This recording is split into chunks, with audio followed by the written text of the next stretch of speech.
Dinking around with Eddie and Webby.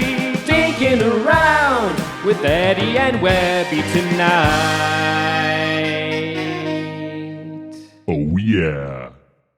Welcome, everybody, to another installment of Dinking Around with Eddie and Webby. I am Webby, not Eddie. And I'm Eddie. Oh, yeah. Eddie is finally back on the show. It has been far too long, my friend. I agree. And I don't know about you, Eddie, but I do not think that we should go this long without doing an episode of Dinking Around without both of us together ever again. I agree, but I am very, very excited for tonight. I am very excited for tonight as well. We have a great guest joining us soon, but before he joins us, there is some pickleball stuff I'd like to go over first. I know that I like to go over that stuff with a beverage in my hand. So, should we drink beverages this evening? Absolutely, I'd like to have a beverage, and I am super excited about what I'm going to be drinking, so if you don't mind, I think I should reveal mine first. I agree. All right, so this is a seasonal beer.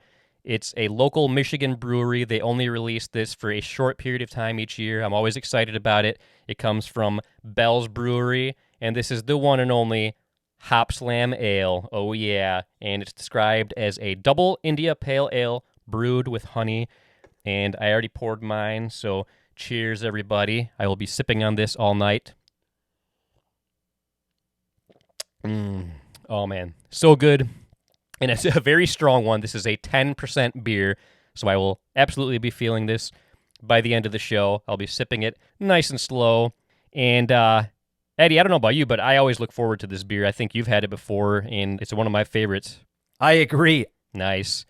And Eddie, I hate to say this, but I think we should skip your beer reveal and get right to the topics we wanted to discuss before our guest joins us. I agree. And actually, I feel like you might be getting a bit fatigued since you haven't been on the show in so long. I'm wondering if maybe you should take the rest of the night off and I'll take it from here. I agree. On that note, Eddie, this has been an absolute blast. Yeah, and even though it was brief, it absolutely was a blast having you join us today. We will see you soon, buddy. But before our guest joins us tonight, there's something that's been weighing heavy on my mind lately that I feel like I should address. I hate to see it, but there has been a lot of controversy going on in the pickleball world lately, and I don't normally like to focus much on negative topics during our podcasts, but everybody has been begging us to chime in, and I really don't think I should stay silent about it any longer, so here we go. I'll just come right out and say it. Yes, I did post a picture of me making the medal stand at a tournament I competed in recently, and yes, I got bronze in a bracket that consisted of only 3 people, including myself. I'm not proud of it, but it happened, and I have to deal with that fact for the rest of my life. I'd like to apologize to all our fans that may have thought I earned a hard-fought bronze medal in a huge bracket, but the fact of the matter is I didn't win a single game in the tournament, yet I still came home with a medal, and I posted a picture of it on social media without revealing the stats of the bracket that I competed in. So if we had any sponsors, I'd apologize to them too, but we don't. So, but in all seriousness, I'm curious to know what all of you think about that type of thing. If you get a medal after coming in dead last place in a tournament, do you still proudly show it off on social media, or do you basically throw it away and pretend it never happened? I'm curious to know what you guys think about that. Please leave us a comment on YouTube and let us know what you think about the matter. On one hand, like I played my heart out against 2 other great players, and most of the games were back and forth and very close. But on the other hand, I played 4 games total and didn't win a single one of them. So basically, I came home with a participation medal. It was a singles tournament, though, and I'm very proud of myself for doing it. And I actually didn't play that badly, but not getting a single victory is pretty demoralizing and a hard pill to swallow for me. So I'm just curious what you guys think about that. I know I hear people bash people on social media all the time because they'll post pictures of them on the medal stand, but they don't reveal that they came in last in their division. And in my case, sometimes people don't even get one victory, don't even win one game, yet they still get a medal because of how small the bracket was. But I did fight very hard. It was a very hard-fought division. The 2 other guys were great players that I played against. But yeah, it's one of those things where it's always cool to go home with hardware, but in situations like that, it's tough. It's like, man, am I really proud of this? Should I even post a picture of this to show people that I made the medal stand? But I did it, and oh well. What do you guys think? Is it something to worry about? Nothing to worry about? I don't know. I'm curious to see what you think. But anyways, I also want to issue an apology to anybody I ever called a pickleball snob when it comes to people that refuse to play on gym floor surfaces. Because after playing pickleball pretty much exclusively outdoors or on dedicated pickleball courts the past few years, I totally get it now. The tournament that I went 0-4 in recently took place in a gymnasium, and it really is a totally different game compared to playing outdoors or on a dedicated indoor pickleball court with a tennis court style surface. The gym floor is typically a bit slippery. The glare from the lights can be quite brutal, and the way indoor balls play and the way that they bounce off the hardwood floor is way different than what I'm normally used to. Now, don't get me wrong, I will still gladly play rec games on a gym floor surface for fun, but when it comes to competitive play, I'll definitely think twice about doing it moving forward. So I'd love to hear your thoughts on that matter. Go ahead and leave us a comment on whatever platform you're watching this episode on. Do you hate playing on a gymnasium floor, or do you love it? Do you not really see a difference? Do you not mind? I don't know. For me, I used to call people snobs when they would bash people that played on a gymnasium floor, and they would go to whatever cost they can to avoid playing on a gymnasium floor. I always called them snobs. I thought they were stuck up, but I do totally get it now, especially with more and more dedicated courts popping up, outdoor courts showing up everywhere like crazy. It's getting to the point where it's easy to find a good court to play on, and you can avoid gym floor surfaces if you so choose, and I am starting to find myself in that boat lately. But enough about me. I think it's about time for today's guest to join us.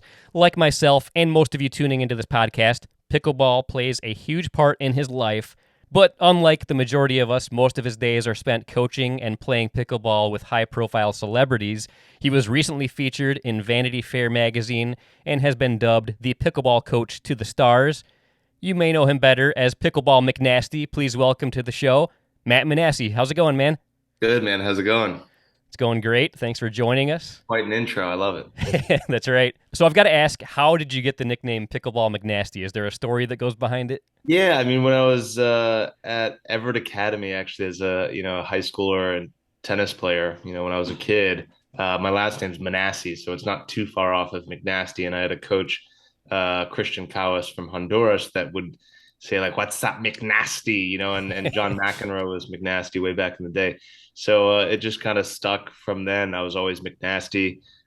People would always call me by my last name anyway, Manasse. So it just stuck. And then when I got into pickleball and played my first tournament, I looked at the draw and the applicant list, and I saw Johnny Pickleball, and I saw the unicorn and all these nicknames. And I was like, this is so much different than tennis, where you have to use your actual name. I was like, all right, well, if there's a Johnny Pickleball, I'll be Pickleball McNasty. Because when I was a college tennis coach and I would travel around for different cities, I would do these fun snap stories in the morning, and I would be like, all right, it's Lubbock McNasty, it's Durham McNasty, whatever it was. So that's the origin. Nice.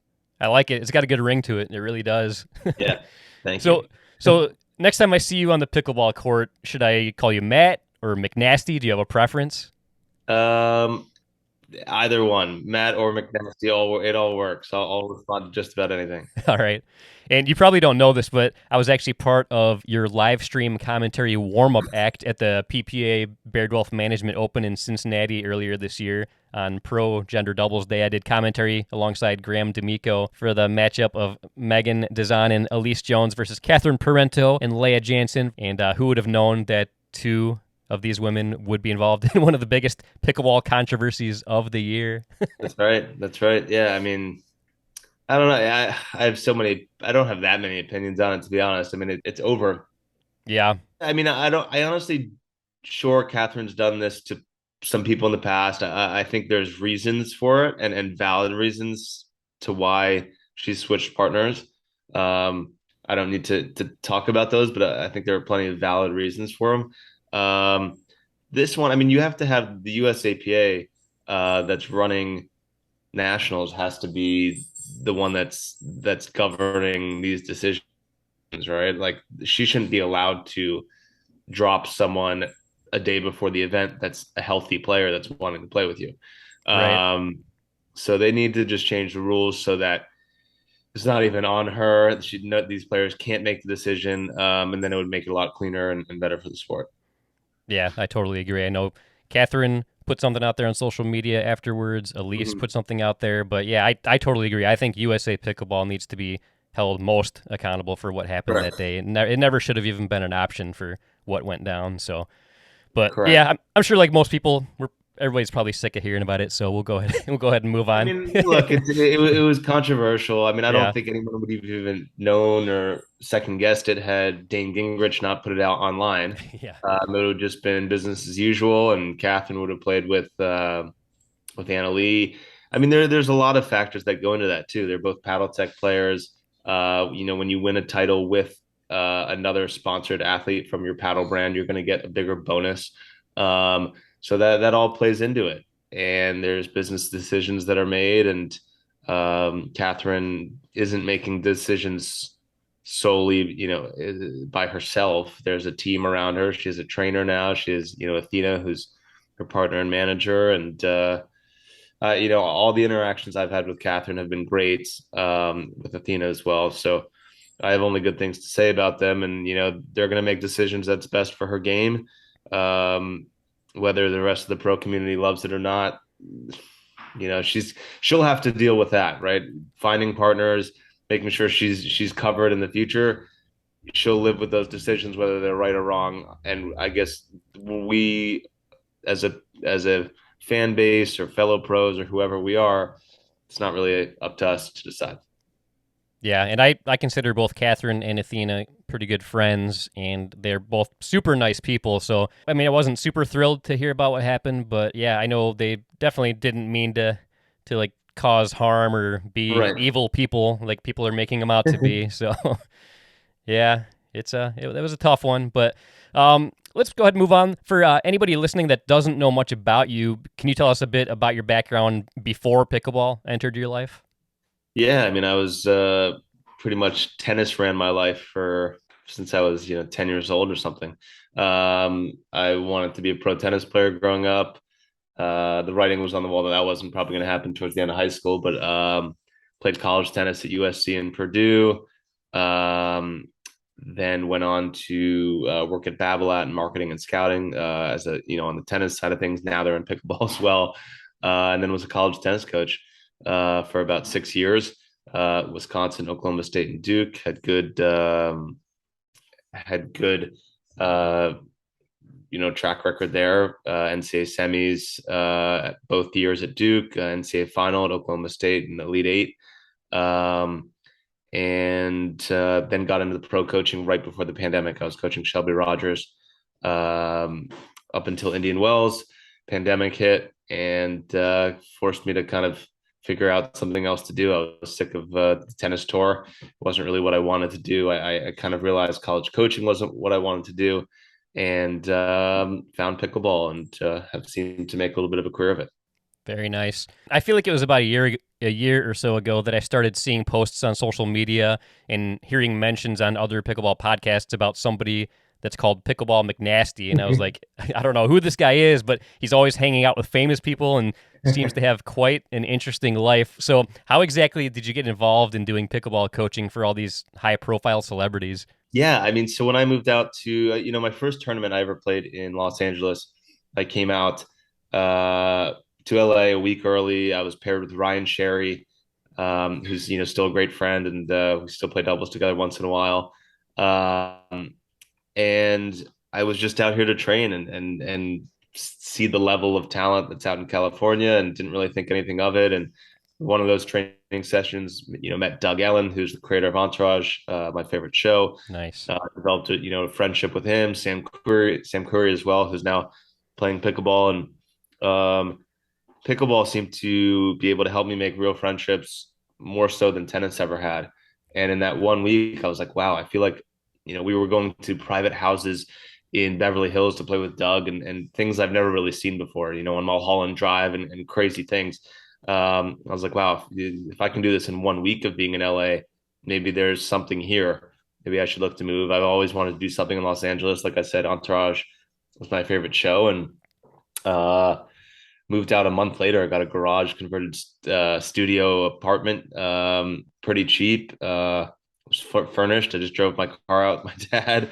Then he flew home, and for a couple months I was just playing. I at that point I was still wanting to play professionally, so I was started doing that. Ended up playing with AJ Kohler for a few tournaments. Had some success there, and finally, in around February, March, I started coaching at the Riviera Country Club in 21. And my first clinic I had there was with Larry David's wife, Ari Manuel's fiance, Jim Burkis's wife, and kind of just that got me into the entertainment world and that client list. And I really enjoyed coaching them and getting them better and having them love pickleball. And we had a cool Sunday crew, and that turned into something. And from there, it just built organically. And the Vanity Fair article came out, and then branding was there, I guess. That's awesome. Yeah, it's wild. Eddie and I have talked about that quite a bit, like how many opportunities pickleball have given us that like never would have happened otherwise. For example, I was playing pickleball about a year and a half ago in Royal Oak, Michigan, and all of a sudden I see Chris Draper and Dan Cleary of the Detroit Red Wings playing in the court next to me. I didn't realize it was really them at first. I was like, man, that looks a lot like Chris Draper and Dan Cleary, but I didn't really think it was them. And so I asked one of my buddies, I was like, that's not Chris Draper and Dan Cleary over there, is it? And he's like, oh yeah, they play here all the time. So then I got to meet them. They've been on the podcast before, and it's just like there's no way that would have ever happened otherwise if pickleball wasn't part of my life. And it seems like that's kind of similar for you too, with how this all came about. Yeah, I mean, the people that I've met are people that I've wanted to meet for my whole life. People I've grown up looking up to, sports stars, politicians, whoever it may be, people that you've grown fond of just on TV over the years. I got flown to Kennebunkport, Maine, a year into moving out to LA or less, and played with George Bush and Drew Brees, and just met a lot of really cool people. And pickleball's to thank for that. And I always wanted to commentate on Tennis Channel for tennis. I always thought that could be a cool occupation for me and something that I could be good at. And tennis didn't allow me to do it, and here we are now. Pickleball has, and I got to do a cool spot with Brett Haber, someone the commentator that I've looked up to for a long time, and he's like, hey, you should be one of the main guys at Tennis Channel for pickleball. You have a great charisma about you and all that stuff. So to hear that from someone you look up to and that you respect is cool. So it's opened up a lot of doors. It's allowed me to be entrepreneurial and to create different avenues of success, I guess, and just trying things out. So it's been fun. Nice. And I got to tell you, I think that you do have a great commentator voice, and I think you have a great style, because I listened to some of the stuff you did on the Tennis Channel at the Baird Wealth Management Open in Cincinnati earlier this year, because like I said before, I did some commentary, and it was kind of like the warm-up crew, but it did Right. It actually aired on Tennis Channel, and it was like crazy Oh, that something that I did commentary on was on Tennis Channel. I never would have thought that would happen, but yeah, when I tuned into you doing the commentary, I definitely think you have a great style, and you're good at it, because there's an art form to it. It's not easy to do commentary. Yeah, and I'm definitely not seasoned yet. I'm not a pro. There's many out there, definitely in the tennis world, that are better than me. I think I'm getting decent in pickleball, and I do want to be one of those main voices for sure. But definitely have a lot to learn, and it's been cool because on Tennis Channel, that first time doing it, I was given notes that night from Bob Wiley and different people over there that were listening, and all encouraging notes, but definitely some things that I had to work on. And then it was great because I got a chance the next day for 7 hours to go back and do it again. Nice. So yeah, I mean, for me, it was all about energy. I didn't realize commentating pickleball for 7 hours. Hour 4, 5, 6, 7, you're not as thrilled to watch Right. the same dink rally as you were at hour 1. Yeah. And when points aren't exciting, you still have to find a way to educate and excite the viewing audience, even if you're not that excited or the points aren't that exciting. So there's definitely an art to it. I'm learning. I really appreciated Dave Benz as kind of the host or the leader of that, guiding me through it because he's done an incredible job for years. I know in basketball, and he definitely leaned on me for the pickleball expertise. But in terms of kind of running the show, he was great to learn from. Very cool. So, of the celebrity pickleball players that you've worked with so far, who would you say has been the most talented, like naturally talented and caught on the quickest? Is that something you're able to talk about? Yeah, for sure. I mean, Doug Ellen's not like, I mean, obviously he's very successful and well known. I don't put him in the celebrity category, just because it's just, yeah, it's different. And he's just been playing for so long, so he's clearly the best. He's got a ton of talent, great hand-eye, unbelievable backhand, counterattack, all that stuff, and just probably the best shit talking in the game. So that all goes to Doug. Most talented, I mean, to be honest, I think Emma Watson, she's the most recent one that I got a chance to work with. We were in Europe together for a little bit as well, working there. And then obviously on the show with Stephen Colbert, Pickled. But she has the tennis background. She's very athletic. She's fit. She's committed. Very good student too. I mean, listened to everything I said, and really took it to practice. So I think she was the one that caught on the fastest, and I think could be very good. David Dobrik as well. He has a tennis background. He's good, although he doesn't listen to me as much, and he doesn't want to come forward. He wants to play it more. He wants to play it more like tennis.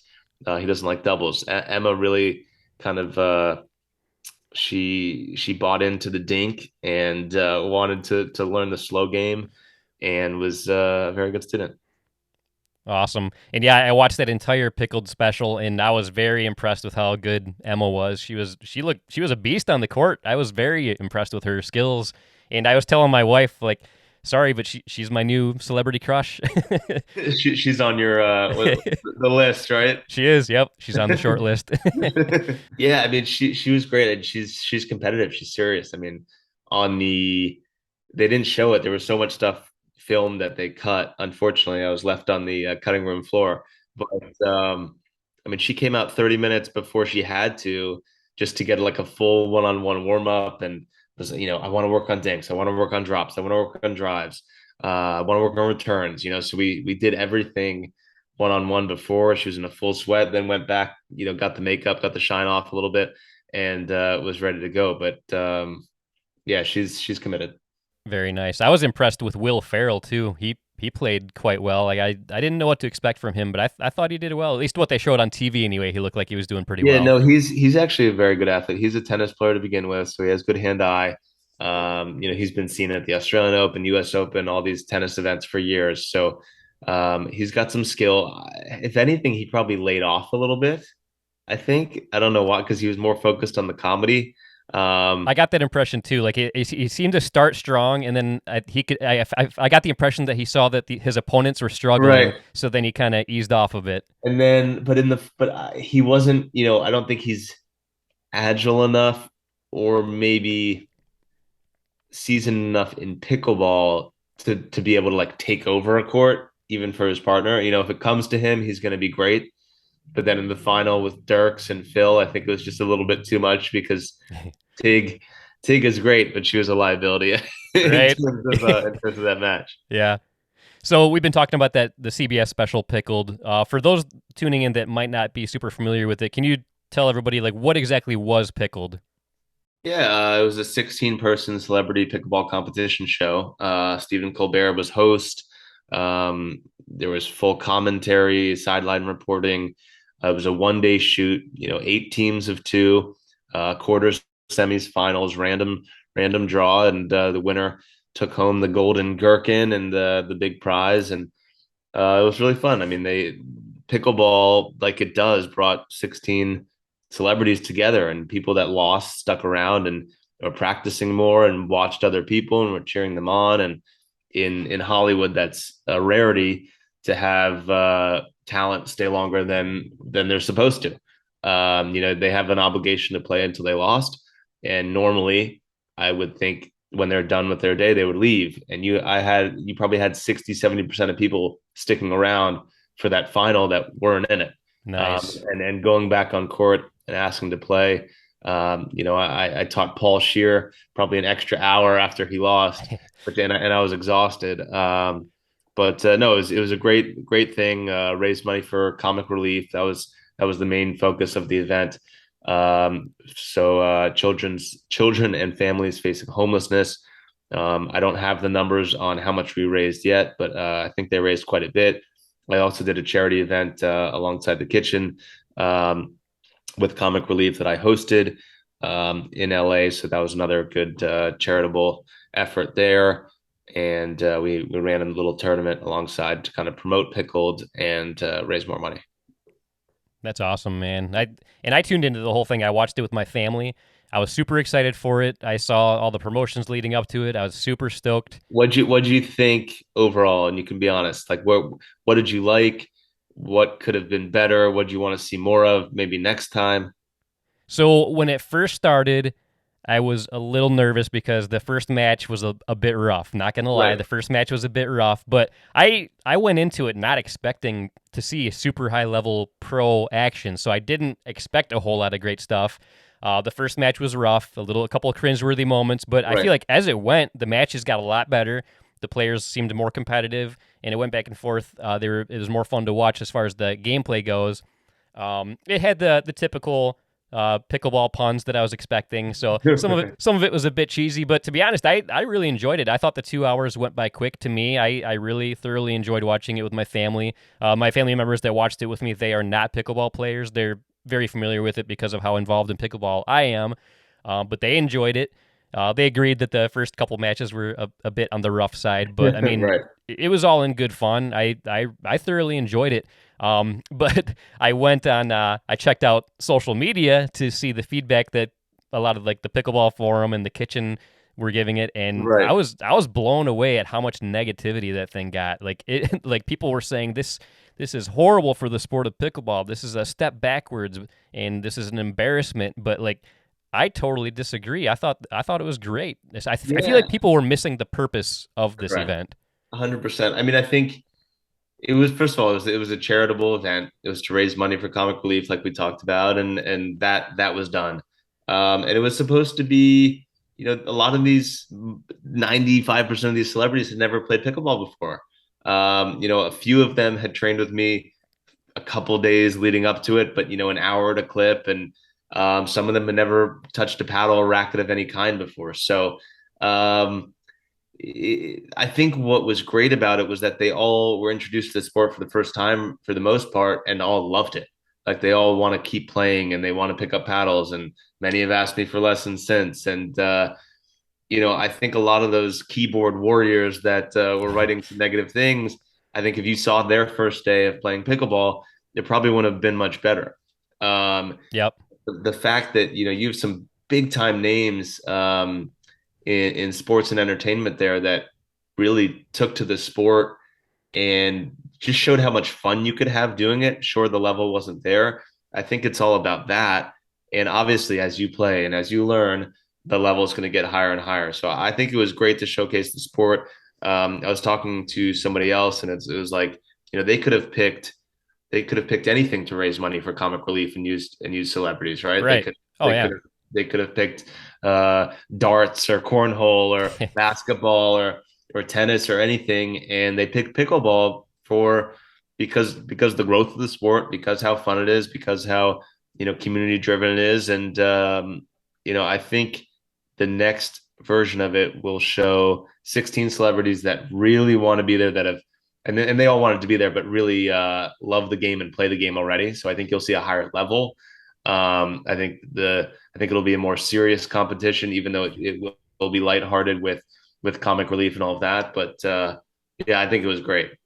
Yeah, and that's what I would say. My biggest takeaway, if we want to make it better for the next one, is get people that isn't their first time playing pickleball. Like Right. have people that are a little bit more experienced, so the games are a little better. Just because there were a few people that were whiffing a bit more than I would like to see, but other than that, I mean, even in those cases, I liked the fact that it was more of a comedy special, so Right. they would call out people for messing Right. up, and they would make That's fun funny. little jokes in between. And I liked the way that it was edited too, where it didn't show the entire match; it just showed like some of the rallies, and then it would go to commercial break, and it would come back, and it was close to the end of the match and stuff like Right. that. Like I really liked the way that it was put together. I thought it was very well done. I'm kind of like a video production nerd, so I know like what goes into a production of things. So I really appreciated the way that they did it. I feel like maybe the casual viewer maybe wouldn't appreciate that stuff as much as I did, but I thought it was a very well produced special. I thought it was a lot of fun, and like I said before, I think it accomplished the goal that it set out to do. And it really bummed me out to see all the backlash that people were giving on social media. And like in most cases, I feel like the negative Nancy's are the ones that always are the most vocal and put stuff out there. So who knows? Maybe a majority of the people that watched it enjoyed it, because there were still a good amount of people that defended it and said that they loved it and thought it was great. So 100%. I mean, I think next time I'm hoping they use a little bit more, have a role for a coach. Hopefully it's McNasty, and we have a little bit more airtime to really have that interaction between a coach and player, and show that there can be growth and strategy and all of that stuff. I also think they could, the referee was great, but I don't think she has a ton of experience with celebrity. And I think having a ref that could kind of control the celebrities and kind of be on their same level and punch back a little bit and create a different interaction there would have been really fun as well. It was all learning for them. They had never done a pickleball production before, and to film 12 hours in one day and cut it down to 2 is a tough thing. So I think next time they're going to have a little more of a clear vision going into it. And maybe it'll be episodes instead of just one special, and they could do more. So we'll see. Nice. Well, I will definitely tune in. I will be excited for that. And going back to what you said about having a ref that can kind of push back and be a little more, have more fun with it, that reminds me, Eddie and I have done some exhibition matches at the Beer City Open where we had another pro player being the ref, or somebody that's a good character. Like last year we had Lee Whitwell be the referee, and she roasted us the whole time. Anytime we made a mistake, she would call out the unforced error. She was mic'd up and stuff like that. So stuff like that would be super fun. So I think that would be a great idea for the next one. I think the commentators that they had, like, I honestly think if they had someone like me commentating it sarcastically, would have done. But you need someone who knows pickleball to be able to do that. You can't, Kerry Champion and the other guy was great, but they do traditional sports, so they didn't even know what a sarcastic comment would be that would fit for pickleball. Right. So yeah, it's all a learning experience, but I thought it was great. It accomplished, all the goals that it set out to, as you said. So yeah, I'm hoping 2023 we do another one. Nice. And another thing that really bothered me is before the thing even aired, people were bashing it, just because people that they didn't like were involved in it. And to me, that's like the biggest problem with this country is people, if there's somebody that is vocal about something that they don't agree with, they just totally cut them out of their lives. They don't give them a chance. They'll never support anything they do. And I think that is horrible and a stupid thing, and I hate it.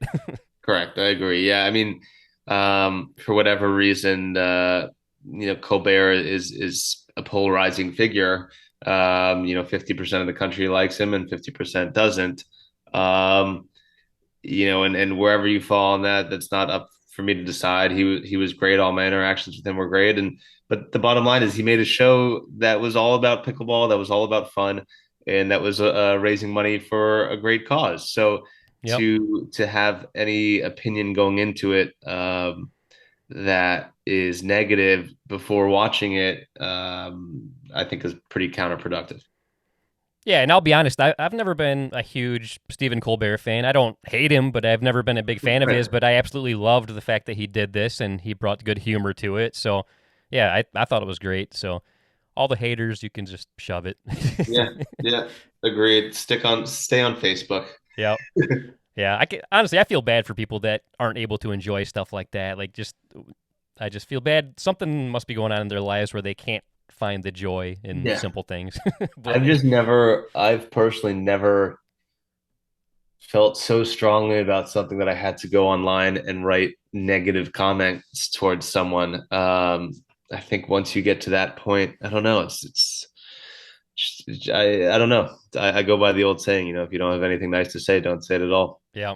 That's pretty much how I am too. On social media, if I say something negative, somebody had to have really, really gotten under my skin. And you have no idea how many times I'll type out a real angry response to somebody, but then I just delete it before I even Right. post Yeah. it because it's like sometimes it Right. just feels good just to type it out there. Like, man, if I would have sent this, you would have been feeling so bad. Exactly. Oh man.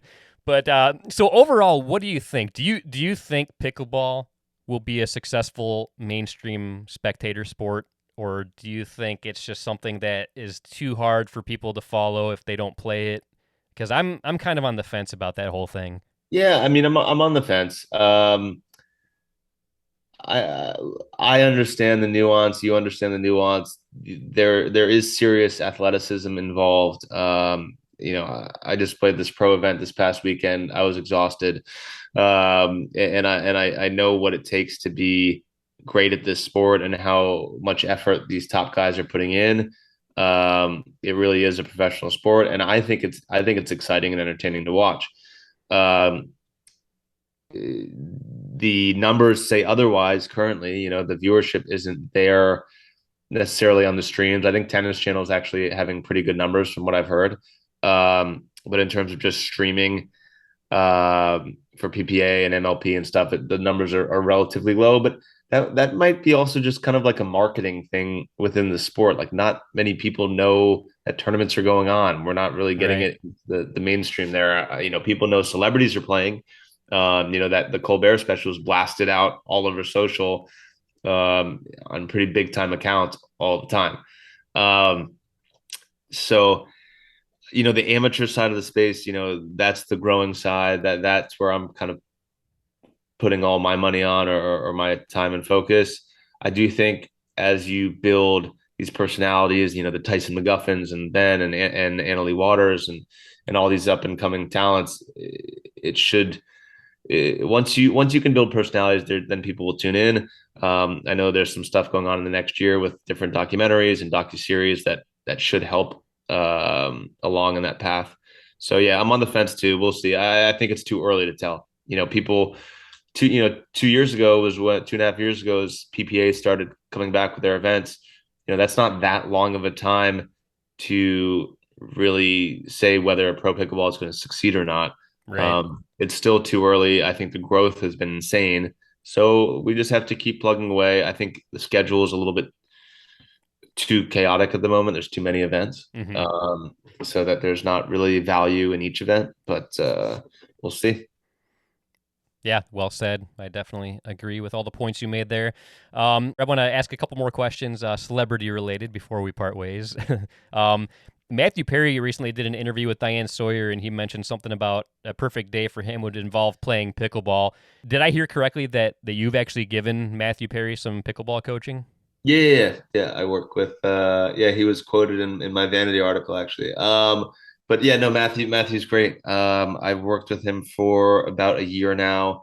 Last 2-3 months, I mean, he's been so consistent, like almost every day when he's here.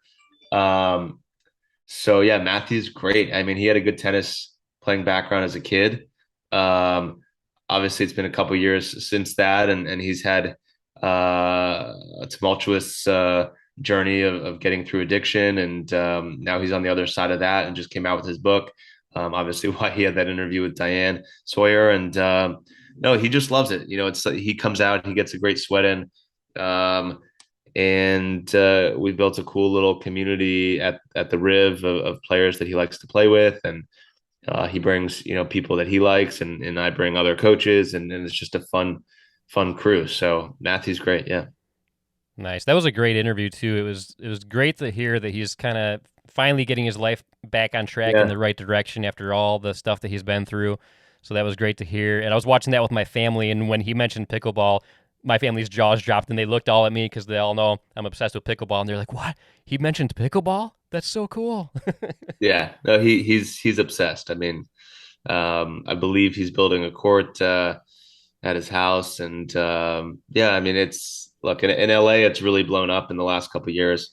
And it's just something that's so social and fun, and obviously a good workout. And whether you're a celebrity or a normal person, pro player, whatever it is, you're going to enjoy it. And I'm glad Matthew's found it because it's given him something to look forward to every day. And I know he's upset we're not playing tomorrow on Thanksgiving, but we'll be back at it Friday, I think. Nice. All right, I got one more celebrity-related question that I want to get to. I'm a huge fan of Curb Your Enthusiasm, so I loved that Larry David mentioned pickleball during one of his episodes. So you mentioned earlier that you've played with him or him and his wife or something like that. Is he anything like his character, or is that totally like a huge exaggeration? I mean, first of all, he's a great guy. His wife Ashley is awesome as well. We have a good group of them and their friends that it was called a Sunday crew. We've all been traveling and doing a million different things, so that's not as it's not moving as much as it used to, but it will. But Larry's great. His character is a little bit more neurotic and crazy than he actually is. He is that funny though. Like, so the character you see on screen, the funny side to it is definitely all him. And he can get into character very quickly. Nice. To do a funny bit, about pickleball or something like that. And yeah, not to talk too much about him, but one funny story, after that Hiroshima Say episode, he did a Hiroshima Say in person once, and I thought that was pretty funny and cool. But yeah, him and his family are great.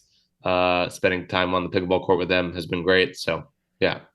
Nice. That's good to hear. I absolutely love that show. That's one of my all-time favorite shows. And I got to know, have you ever heard him say in real life, in person, pretty pretty good? I have not. Okay. I have not. I have not. But yeah, no, I mean, most of these, the people I work with, celebrities or not, are people that are down to earth. Yes, they have a big name and everyone knows them, but they're normal and nice and grounded and love pickleball. People that don't act like that, I generally don't work with. So I'm lucky and fortunate to have a pretty cool group of clients, whether they're celebrities or not. And it's been fun. It's been a fun little journey out here. I think 2023 has a lot of fun things in store, so I'm excited. That's awesome. Well, McNasty, this has been awesome. I really appreciate you taking time out of your busy schedule to meet with us.